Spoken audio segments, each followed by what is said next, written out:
एक समय की बात है। एक शिष्य अपने गुरु का बहुत सम्मान करता था।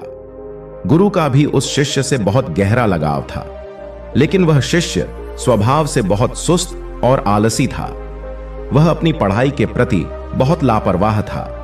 वह अक्सर आज के कार्यों को कल के लिए टाल देता था और किसी भी तरह की जिम्मेदारी से भागने की कोशिश करता था। अपने शिष्य के इस आलसी स्वभाव को बढ़ता देख गुरु और भी चिंतित हो गए। उन्हें चिंता होने लगी कि कहीं मेरा शिष्य अपने आलस्य के कारण जीवन संघर्ष में पराजित न हो जाए, क्योंकि गुरु जानते थे कि आलस्य में ही जीवन संग्राम करने की सारी शक्ति है। आलस्य व्यक्ति बिना कोई कर्म किए फल पाने के बारे में सोचता है। वह शीघ्र निर्णय नहीं ले पाता है और यदि ले भी ले तो उस पर अमल नहीं कर पाता है। ऐसे व्यक्ति को अपने आसपास या आसपास के वातावरण का भी पता नहीं चलता। गुरु ने अपने मन में अपने शिष्य के इस सुस्त स्वभाव को खत्म करने के लिए एक योजना बनाई। एक दिन गुरु ने शिष्य को एक चमकदार सफेद पत्थर दिया और कहा, मैं तुम्हें 2 दिनों के लिए इस जादुई पत्थर का एक टुकड़ा देने जा रहा हूं। इस पत्थर से आप जिस लोहे की वस्तु को स्पर्श करेंगे वह सोने में बदल जाएगी। तुम इन 2 दिनों में जितना चाहो उतना सोना बना सकते हो, लेकिन याद रखना, अगले दिन सूर्यास्त के बाद मैं तुमसे यह जादुई पत्थर वापस ले लूंगा। शिष्य इस अवसर को पाकर बहुत खुश हुआ। वह शिष्य पहले दिन कल्पना करता है कि जब उसके पास बहुत सारा सोना होगा तो उसका जीवन कितना अच्छा होगा।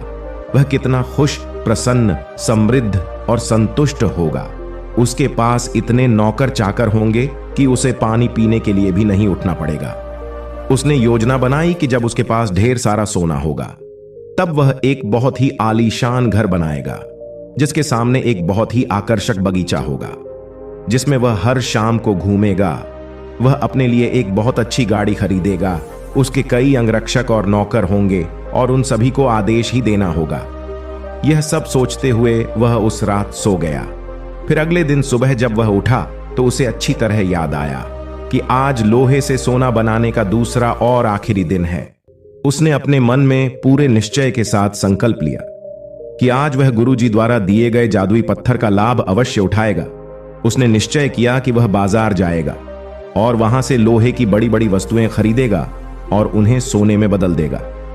पूरा दिन बीत गया, पर वह सोचता रहा कि अभी तो बहुत समय है, कभी भी बाजार जाकर सामान ले आऊंगा। यह सोचकर दोपहर हो गई, इसलिए उसने निश्चय किया कि दोपहर का भोजन करने के बाद वह सामान लेने निकलेगा। लेकिन खाने के बाद उसे आराम करने की आदत थी और उठकर मेहनत करने के बजाय उसने आराम करना उचित समझा। लेकिन सुस्ती से भरा उसका शरीर जल्द ही गहरी नींद में खो गया और जब वह उठा तो सूर्यास्त के करीब था। अब वह तेजी से बाजार की ओर भागा जा रहा था, लेकिन रास्ते में उसे गुरुजी मिले। गुरुजी को आते देख वह समझ गया कि गुरुजी पत्थर लेने आ रहे हैं। जैसे ही गुरुजी उसके पास पहुंचे तो वह उनके चरणों में गिर पड़ा और गिड़गिड़ाते हुए उस जादुई पत्थर को अपने पास रखने की याचना करता रहा। गुरुजी, 1 दिन का और समय दो। लेकिन गुरुजी नहीं माने और पत्थर ले गए। उसी दिन शिष्य का अमीर बनने का सपना चकनाचूर हो गया। लेकिन इस घटना से शिष्य को एक बड़ी सीख मिली। उन्हें अपने आलस्य पर पछतावा होने लगा। उसने समझा कि आलस्य उनके जीवन के लिए एक अभिशाप है। उसने उसी दिन प्रण लिया कि अब वे अपने काम से कभी हार नहीं मानेगा और अपने आप को एक मेहनती, सतर्क और सक्रिय व्यक्ति बन दिखाएगा।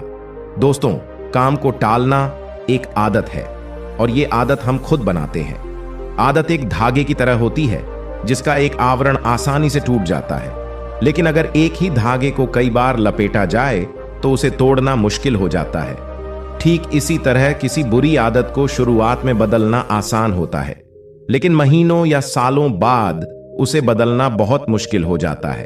फिर अगर आप अपनी आदतों को बदलना चाहते हैं तो आपको लंबे समय तक प्रयास करना होगा। समय और धैर्य के साथ मनुष्य अपनी आदतों का गुलाम है। हमारी आदतें हमें बनाती और बिगाड़ती है। हमारी आदतें कितनी शक्तिशाली हैं और वे हमें कैसे नियंत्रित करती है। दोस्तों, अगर हम अपने आसपास देखें तो लगभग हर व्यक्ति को अपने जीवन में कई बड़े मौके मिलते हैं, लेकिन उनमें से ज्यादातर लोग अपने आलस्य और मेहनत न करने की आदत के कारण उस मौके को गवा देते हैं। और फिर जिंदगी भर पछताते रहते हैं। लेकिन इनमें से ज्यादातर लोग भी अपनी असफलता के लिए अपने आलस्य और कामचोरी को जिम्मेदार न मानकर अपने माता पिता, स्थिति, आर्थिक स्थिति, भाग्य आदि को दोष देकर अपनी आलस्य को छिपाने का प्रयास करते हैं और फिर ऐसे लोग अपने भाग्य और परिस्थितियों को कोसते हुए बिना किसी सफलता और आध्यात्मिक सुख के इस दुनिया को अलविदा कह देते हैं। आइए थोड़ा और गहराई से समझने की कोशिश करते हैं कि हम अपने काम को क्यों टालते हैं। क्या हम कभी YouTube पर कोई कॉमेडी वीडियो देखने के लिए आलस करते हैं? नहीं ना, आप आलस्य तभी करते हैं जब आप पढ़ाई कर रहे होते हैं या ऑफिस के किसी प्रोजेक्ट पर काम कर रहे होते हैं। अर्थात मूल रूप से हम गंभीर चीजों के बारे में आलसी होते हैं, जिसे करने के लिए हमें शारीरिक या मानसिक रूप से कड़ी मेहनत करनी पड़ती है। अब अगर आप काम को टालने से बचना चाहते हैं तो इससे आपको बहुत मदद मिलती है। काम की समय सीमा, काम पूरा करने का एक निश्चित समय या एक निश्चित तारीख होती है। मान लीजिए कि आप एक कार्यालय कर्मचारी हैं और आपके बॉस ने आपको एक कार्य दिया है जिसे आपको कल तक पूरा करना है, तो आप पूरा दिन आलस्य में यह सोचकर व्यतीत कर सकते हैं कि अभी भी एक पूरा दिन शेष है, लेकिन तब आप रात भर जागकर उसे पूरा कर लेंगे क्योंकि कल आपको वह प्रोजेक्ट देना है, क्योंकि कल के बाद आपके प्रोजेक्ट का कोई महत्व नहीं रह जाएगा। तो यहां उस काम को टालते हुए भी समय पर पूरा किया, क्योंकि यहां आपके सामने डेडलाइन थी, फिक्स टाइम था जिससे काम पूरा हो गया। काम करने का यह तरीका आप अपने दैनिक जीवन में भी अपना सकते हैं कि अगले 1 घंटे या 1 दिन में मुझे इस काम को पूरा करना है। काम को टालने से बचने का यह बहुत अच्छा तरीका है। मैं खुद भी इस तरीके का इस्तेमाल अपने रोजाना के काम को करने के लिए करता हूं।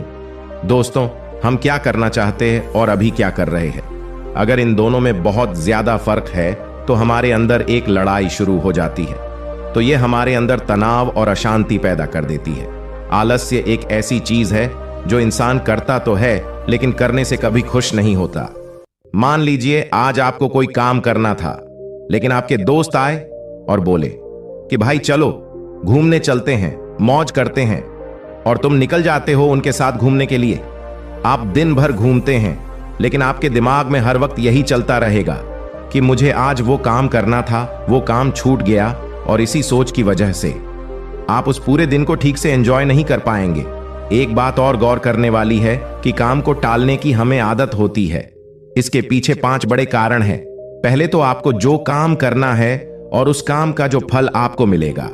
अगर उस काम का फल मिलने की संभावना बहुत कम है तो आप उस काम को टालने की कोशिश करेंगे, क्योंकि आप में उस काम को करने की प्रेरणा कम हो जाती है।